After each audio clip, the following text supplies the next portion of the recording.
डुबो दिया ज़ालिमों ने मेरा शहर हैदराबाद। ये बारिश का पानी कम और सीवरेज का पानी ज़्यादा है। 12 नंबर 8 नंबर मुकम्मल डुबो दिया है सीवरेज के पानी में।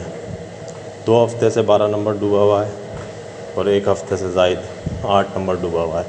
जबकि बारिश कितने दिन हुई है ये आपको सबको पता है। तो इसको जवाज़ बनाएंगे कि शदीद बारिश ने हैदराबाद को डुबोया? नहीं, नाअहली ने, निकम्मेपन ने, बददियानती ने हैदराबाद को डुबोया है। सीवरेज के गंदे पानी में लोग अपने घरों में मैसूर हो चुके हैं। इसका ज़िम्मेदार कौन? ये फ़ैसला आपने करना है। ये हैदराबाद की आवाम की भी इसमें पूरा कसूर है कि वो 30-35 सालों से जिस जमात को आज़माते आ रहे हैं ये उन्हीं का काम है और ये पहली बार नहीं किया इन्होंने। ये इनकी नाअहली हर उस जगह आपको और आपकी आने वाली नस्ल को तकलीफ़ पहुंचाती रहेगी। अगर आप भी अब भी ना उठ खड़े हुए तो फिर कब होंगे?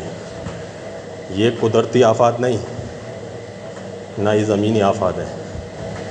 ये तो वो आफ़ात हैं जो हम पे मुसल्लत की गई, इनकी नाअहली जो हम पे मुसल्लत किए गए ये वो लोग हैं। कुदरती आफ़ात होती तो फिर बंदा सब्र कर जाता, लेकिन नाअहली पे कैसे सब्र किया जाए? और इसका ज़िम्मेदार कौन? जो करोड़ों रुपए का नुकसान हुआ लोगों का, कौन ज़िम्मेदार उसका?